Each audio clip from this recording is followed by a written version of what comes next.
And for the most part, the city doesn't place collections on anybody. We bill, and much like MedX, I mean, I can't obviously speak to their billing practices. There's lots of ways to collect like those, like the additional fees that insurance won't pay, whether it's absorbed through like a hospital. I mean, there's multiple ways to collect that, right? We choose not to do that mainly because we're a tax-funded fire department, and people pay their taxes. So on the balance billing, I mean, we attempt to bill that. However, we don't send our residents to collections. So out of county residents, we do collect them. Yes, sir, George. You know, and so that's Non-residents, get your facts. yeah. So non-residents, we do send to collections because they don't pay the tax base here. And so I just kind of wanted to clear that up. Just I felt that was like a little. Say that again. So the only people. Are you talking, when you say residents, you're talking the whole county? White residents of White Pine County. Okay. White Pine County Okay. and Ely. I know there's cases where we will send certain, whether it's City of Ely or White Pine, to collections, Yeah. and that's more specific, like our repeat people that call the ambulance like 5 times a week and then refuse to pay any bills, that don't have any insurance, right? Because at some point, I mean, they need to understand like, hey, you know, we're just not a free service for you. So, you know, without getting into a lot of detail, I mean, it does happen, but the norm is definitely not that.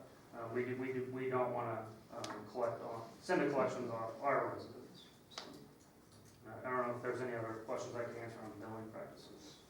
Appreciate that clarification. Thanks, Bobby. Anybody else got anything? I'll add just a couple of, go ahead, who's on the phone? This is Gary Correa. Okay. You're right, Gary. I'm not really going to advocate one scenario or the other, whether you go with the city or the MedX. But just some observations that basically this conversation is kind of the same that we've had about every 2 or 3 years. You know, it just seems like it's continuing. And it was mentioned earlier that the politics of the bureaucracy gets into it. And I think this issue really needs to be looked at on an ongoing basis, not just every 2 or 3 years, or when the city wants more money, or trying to figure out which territories is whose. I think that this is a really good example of why a separate fire commission is needed, and that where they can actually look at it, the day-to-day operations, and come up with some real long-term solutions, and getting the politics and bureaucracy out of it. Thank you. Thank you. Anyone else out there on the phone? I just want to add 2 more things. One, go ahead, Jim. Good morning, Commission. Jim Allworth. Just wanted to throw a couple of thoughts out there. I've been inactive out of the fire department for 2 years, been inactive for 36 years, EMT for 23 years. But one of my questions is, with MedX, do they have extrication equipment? And trust me, 36 years as a volunteer, you're rolling south to Sunnyside. If the Lund boys are farming, they got extrication. If you go north to McGill, the McGill guys are working. So that is a heavy rescue going to be there. The city has 24-hour, 2-man crews with heavy rescue extrication. So that's the question I have for MedX. Are they going to be able to extricate 2 semis, grinding them together and transporting them? You get there and people are in the truck, smash the smithereens. And the other question is on this whole billing thing, what Bodie said is actually correct. But if the person is not received medical treatment in a fast way and they pass, who gives a hoot about what the billing is? Because, I'll give you an example, Shane can vouch for this. First on scene to give a person oxygen is having a stroke, they have a lot better chance of surviving. Whether it's 3 minutes from the station or 20 minutes. Same with a bleed. Just something to think about. Thank you for your time. Thank you. Anyone else? Is there anyone on the phone that wants to comment? Seeing none? Did you want Mr. Ward to address the extrication? I'll let him. I mean, I'm just, No, I'm simply asking to try to close this meeting up to see if there's anything else. well, I know. Go ahead. Sure. So Yeah, great question. So it comes down to a numbers game, right? So obviously with 93, there's a great concern about the extrication, and so right now with our operation in Wells, we don't carry a lot of tools. We carry some very basic, just some bars and just some few things, maybe pop a door open. Heavy extrication, you're getting into a realm of qualification that is typically served best by some sort of fire entity. Now, whether that's volunteer, paid, that's a whole nother discussion, but think of it as a whole nother level of specialty. And so we do medical transport and medical response really well. And we can get people out of cars, we can do a few doors, things in there, but when you're starting to talk heavy extrication, that's not our bag. We're supportive, of any, the entities that are there, and we like to lend a hand where we can, but there's so many hazards with the vehicles now, when you get into hazmat situations quite quickly, and fire situations quite quickly, and so, it's hard to, one ambulance can't prepare for, a typical 93 calamity that we've seen from time to time, so, and then just the other thing to consider is the needs of, as far as the interfacility transports with the hospital, that are the non-emergent, low acuity type things that we would then be able to offer the community through this, is that we would be able to transport, the skilled nursing patients, things that are low acuity that need to be transported, that it, and correct me if I'm wrong, but it's my understanding those are currently not being done right now, so that is an offering that would be on the table as well with MedX. Go ahead. As you said, to move things along, Okay. where I feel comfortable is, go ahead and let's renew our contract with the city under the guise of, James and the city attorney working out some of that language to make the contract a little more And the contractual. two chiefs as well. Right, working with the guys that need to be working with it, yeah, thank you for that, Brett. And then I would like to, that buys us time to do what Lori's wanting to do, which is kind of where I'm at too, to explore options in the future of how to modify this and how to do this even better. And I like things like what you were just talking about, the kind of the sideline medical transport stuff that's less common. Long-term, or Yeah. long distance. Yeah, We so don't have that anyway, that's where I prefer to go. And I feel like I've heard enough discussion, like I already am just kind of, I know what to do, at least as far as I'm concerned. I don't know if everybody else is. So, Ian, you're talking about going ahead then with the percent rather than the dollar per dollar? Just in the interest of not dragging this out any further, probably. I don't like it. And the but- reason I do bring that up is because that was one thing that Elizabeth was verbalized. Just so I just want to give you one clarification too, Richard. Just so you know, right now, the city, we do offer, right now what we're doing is a tiered service. We're a paramedic level all the way down to basic, so I got one guy right now that's a paramedic, so there's several calls that he's ran on in the county where the skills have been used. We've got a couple other guys that are in good interest in wanting to do it. I'm looking at grant funding for that. The other thing is, we've got another brand new ambulance that's gonna be showing up here, looking at about the 18th of this month. And we've already had discussions with Mount Walker about doing the long distance transports, and I discussed this with Brett yesterday even, possibly getting some of his qualified EMTs that wanna sign on for stipends to help with those long distance transports if we got them. So these are things that are also in the works, just so you're aware of it. So, I guess just to avoid beating around the bush, I'll just make that. Wait, I wanna bring up two things. A year ago, the city sent the county a notice of intent to drop out of the contract in 2022. That one didn't make me very happy. Right. We've been on a negotiating thing because let me finish here. I am. And when they sent that, I took it as a threat by the city. If you don't do what we want, we're dropping out of here. The other part of this is, and I'll make it brief, when our negotiating team is attacked in a public meeting and called, their integrity called into order. I support our negotiating team, that's why we put them in that position. And for them to be ridiculed and to be lambasted in the middle of a city council meeting is beyond what I can fathom. I've listened to everything, and one thing that Bodie brought up that I really has just caught my eye, because I know there's a couple of people that call an ambulance and they got a cough. Is MedX gonna be on call to go answer every one of those? And the other thing is, the personalization of the city, they know the guy that's called here 10 times or 15 times, and an ambulance is being dispatched and they got a cough or they got a, whatever. Frequent That- flyers. Whatever you call it. So those are the two items, and I'm trying to end this discussion that are under my skin. One was what the city did to us last year, that I take as a threat, if you don't do it, we're out of here. And the other is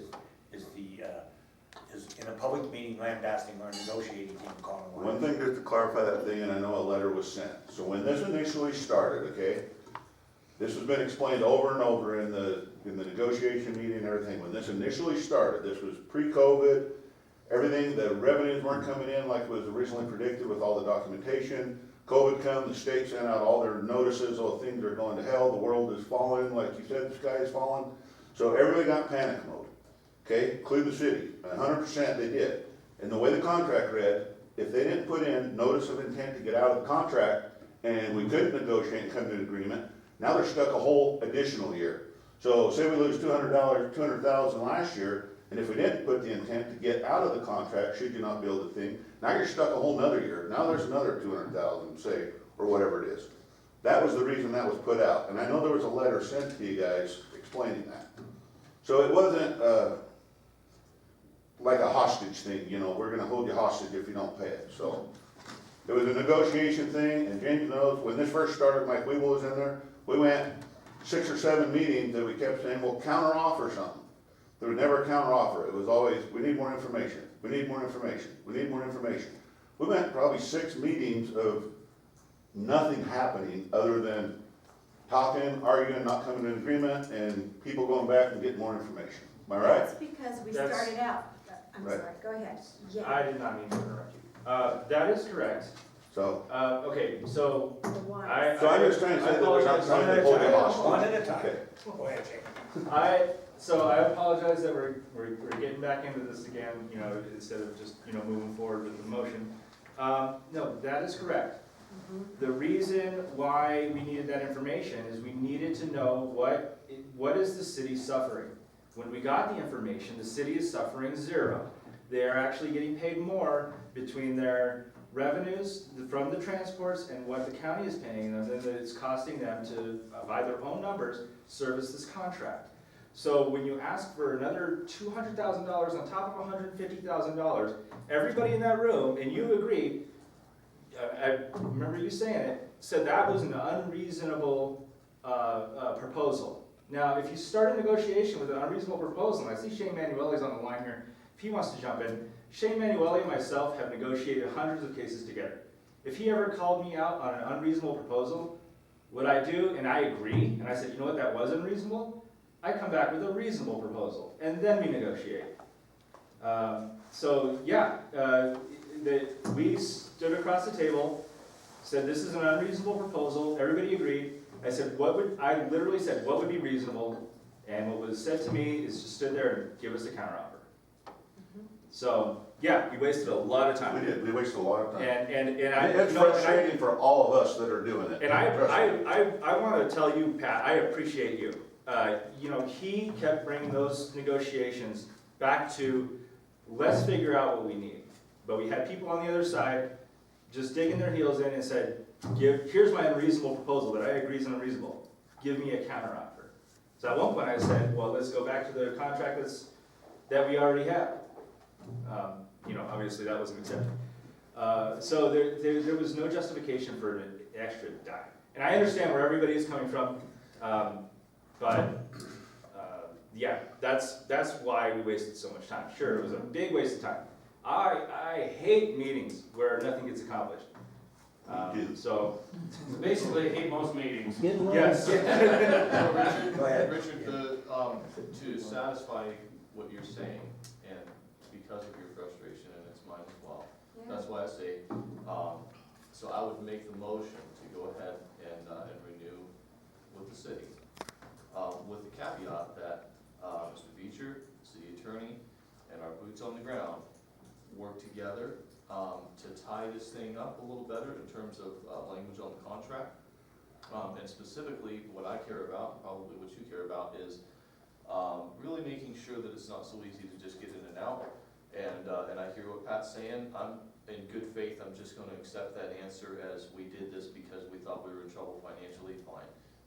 And it didn't come from me. So I'm gonna say that as, okay, then we're putting you on notice that, I don't see another pandemic coming down the hill again, let's, you know, in normal circumstances, we should be able to move forward without this stuff yet. Thank you. Yeah,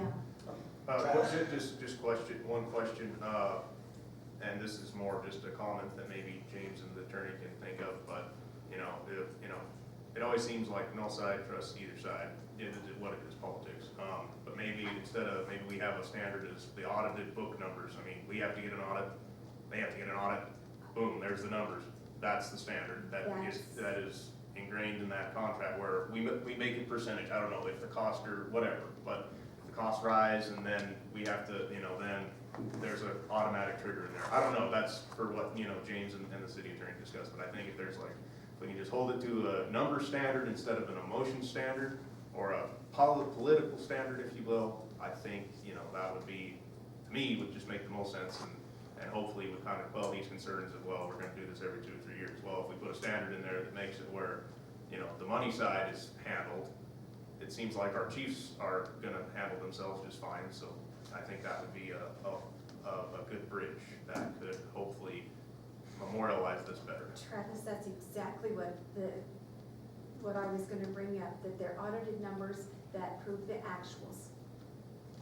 Okay. And I mean, I think that's reasonable, because that's the real numbers. That's- I'll amend my motion to make sure that that's also included, is to pursue that kind of detail.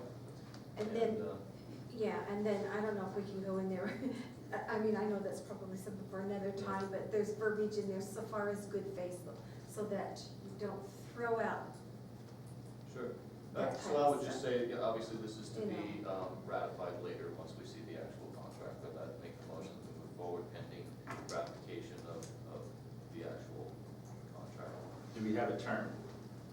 I thought 5 years was appropriate the first time. Are you doing 5 years today, or to the end of the original 5-year contract? Well, the new contract is going to go into effect, if that's the way that the commission goes, July 1st. So whatever the term that we put in there, it'll be from July 1st to the end of. Well, Okay, so how does that, so far as the ratification part of it? Well, Shane and I Do you know will. what I mean, so far as, okay, where the changes are gonna be made? Is that in the 5 years, or are we, You're asking if we're re-extending out to another 5 years. I guess I'd prefer to maybe See make what it I'm the saying? duration of the original term. That's what Okay. okay, And then we can, 'Cause that there's gives a lot everybody to- time, that gives us time to visit other options. okay. And gives them time to kind of finish out this contract that we originally signed. Proper with that. modifications. I think that's a good idea. And then we can pick it back up. I can accept That's- that. That's the motion. Just go to the original time frame, which would, I guess, we've been in 2 years on July 1st, so it'd be three additional. Yeah, that's fine. Yeah, that- Yeah. And that's good. I think a lot happens in the course of a year or 2 or even 3, but 5 is extending a little bit long. And the auditing part of it is really a good idea. So I think unless somebody else has something to add. No, I'm comfortable with those changes. So Ian's gonna, I guess you're gonna make that motion. Yes, motion I made. I'll second it. A motion by Ian and a second by Travis. And let's be real clear, to go with item 1, a modified contract with the city of Ely. As discussed with the conditions that we discussed. But it's the number 1 that we're Yes. looking for. We have a motion to accept number 1, the modified contract with the city of Ely. And a motion by Ian and a second by Travis. Any further discussion before we vote? I'll now call for the vote. All those in favor? Aye. I'm gonna vote aye, but in my heart, I feel like the quality with MedX, but to get this to where we want, and with this city and stuff, I'm gonna vote aye. And I'm gonna do the same. With that, I feel the same as what I feel like the MedX option for the individual was much better, but we can improve through the city and the county. So let's just, we have a motion and we had a vote, the vote is unanimous, am I right? All those in favor? Yep. Aye. Opposed, none, so it passes unanimous. We are gonna stick with a modified contract with the city of Ely to provide services through the city of Ely Fire Department. As presented. Okay, now, we have nothing else on the agenda, so we're asking for public comment right now. Is there any public comment on the phone? Hearing none, Is there any public comment in the meeting at all? Seeing none, George? You know, I've been coming to meetings for over 50 years, and I see the same things happen all the time. You guys gotta change things. Something needs to be put in that contract, that when something goes south, it's over. You gotta think about the public at large, you gotta be thinking about the person on the street who can't afford some of these services, and we're not doing that. You gotta rethink your positions. Forget the damn politics. That's why we're going nowhere in this community. Thank you. Thank you, George. Is there anyone else, either in the audience or on the phone? Hearing none and seeing none, I'll look for a motion to adjourn. So moved. Motion by Shane and second by Lori, all those in favor? Aye. Opposed, none?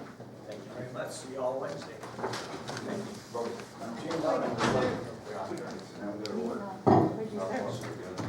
Jim, Army, Navy? Army. Thank you for having me.